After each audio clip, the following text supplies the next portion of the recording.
کیونکہ آج فیصلہ جو ایک دو دن کے بعد سنایا جانا تھا، انہوں نے آج پتہ چلا کہ آج 7 تاریخ کو آج ہی سنایا جائے گا بڑی جلدی میں۔ تو 5-2 سے سپریم کورٹ کے ججز نے یہ فیصلہ دے دیا ہے کہ جو ملٹری کورٹ کی سزائیں ہیں اور ملٹری کورٹ میں سویلینز کا ٹرائل قبول کر لیا ہے اور آج کے دن کیا ہے۔ تو آپ جاننا چاہتے ہوں گے کہ جو مودی نے رات کو پاکستان کے اوپر حملہ کیا جس میں 26 لوگ شہید ہوئے ہیں، اس کی جوابی کارروائی کیا ہوئی ہے؟ آج پہلی کارروائی مودی کے جواب میں آج یہ ہوئی ہے کہ ہم نے اپنے لوگوں کے سویلینز کے اوپر حملہ کر دیا ہے۔ رات کو حملہ ہوا، ان کی لاشیں وہ جو ایک دکھا رہے تھے، کوئی ویڈیو دیکھی ہے، وہ سچ ہے یا نہیں ہے؟ ہم نے تو یہ سوشل میڈیا پہ دیکھا کہ ٹریکٹر ٹرالی میں ان شہیدوں کی لاشیں لے کر جا رہے تھے۔ اب یہ نہیں ہمیں پتا کہ سچ ہے کہ نہیں ہے۔ ایک دوسرا، آج آپ کو پتا چلے گا سپریم کورٹ میں کھڑے ہو کے کہ 26ویں ترمیم جو ہے اس کے نتائج آپ کے آج سامنے ہیں۔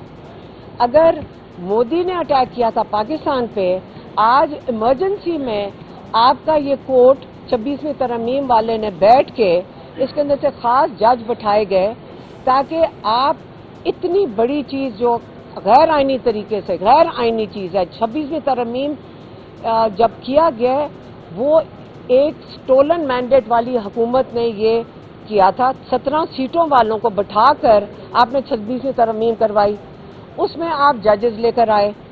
آج ہم اس جو بلڈنگ میں کھڑے ہیں یہاں سے ہم انصاف کی توقع رکھتے تھے، لیکن آج انہوں نے مودی کا ساتھ دیا، مودی کا جواب دیا۔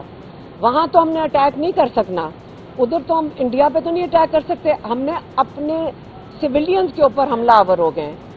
تو یہ جو نتائج ہیں، عمران خان نے بھی کل یہ بات کی تھی جب میری بہنیں ان کے پاس گئی ہیں کہ جو بتائیں، لائرز بیٹھیں، بار ایسوسیشنز بیٹھیں، یہ آپ ریویو کریں کہ پاکستان میں مکمل طور پہ رول آف لا دفن ہو گیا ہے، اور آج آپ اپنے کورٹ سے مشکل ہی امید رکھیں کہ ہمیں انصاف ملے گا۔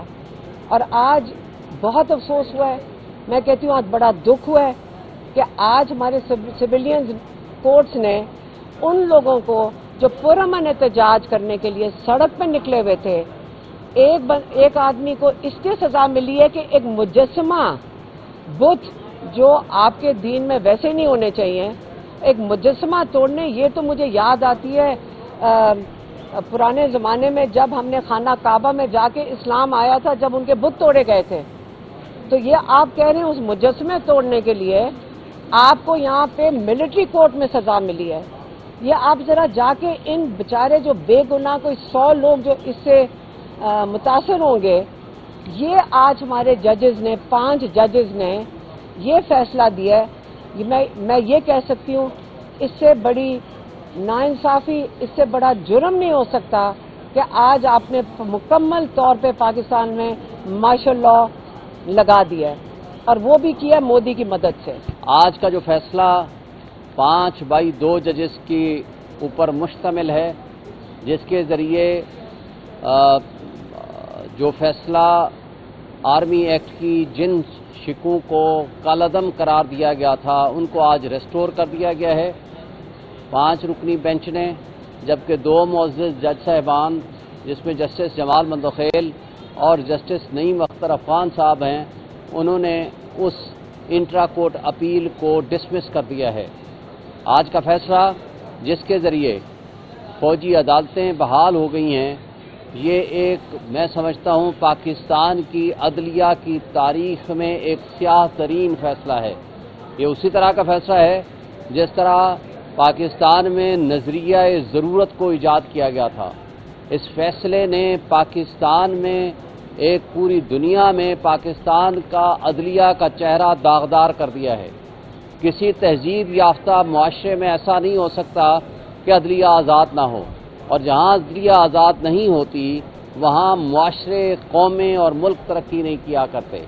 پاکستان میں جو ایگزیکٹو کے ہاتھ میں جس طرح اختیار دے دیا گیا ہے، وہی فوجی جس نے بیٹھ کے یہ جج کا رول ادا کرنا ہے اسی کا ایک الزام ہے, اسی کا ایک ہیڈ آف دیٹ ڈپارٹمنٹ یہ الزام لگاتا ہے کہ جی اس نے جرم کیا ہے, وہی اس کا گواہ ہے, وہی اس کا مستغیث ہے, وہی اس کا فیصلہ کرنے والا ہے اور وہی اس کا ایگزیکیوٹنٹ ہے. یہ دنیا میں کہیں نہیں ہوتا. اس کے ذریعے ہمارے پاکستان کی ایک بہت بڑی بدنامی ہوگی.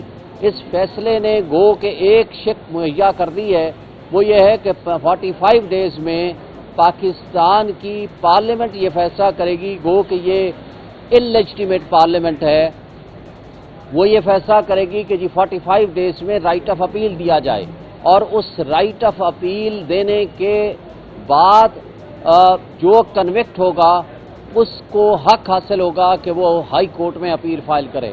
مگر سوال یہاں یہ ہے کہ آج تک سزائیں دینے کے باوجود کوئی فیصلہ سامنے نہیں آیا. سزائیں کس بنیاد پر دی گئی ہیں, کس ایویڈنس پہ دی گئی ہیں, کیا ان کے پاس شہادت ہے اور کیا ان کے پاس گواہی ہے؟ تو یہ فیصلے, یہ آج کا فیصلہ اور جو ملٹری کورٹس کا فیصلہ تھا, بالکل غلط ہیں.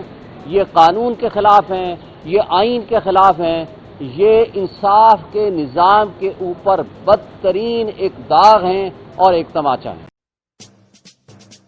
آتش نیوز پاکستان کے سب سے بڑے نیوز نیٹ ورک کا حصہ بننے کا سنہری موقع. ملک بھر سے درج ذیل آسامیوں کی ضرورت ہے. Bureau chief, deputy bureau chief, video editor, city reporter, tehsil reporter, district reporter, crime reporter, press reporter, نمائندہ, نامہ نگار. Chief executive Syed Jamshed Bukhari. مزید معلومات کے لیے ان نمبرز پر رابطہ کریں.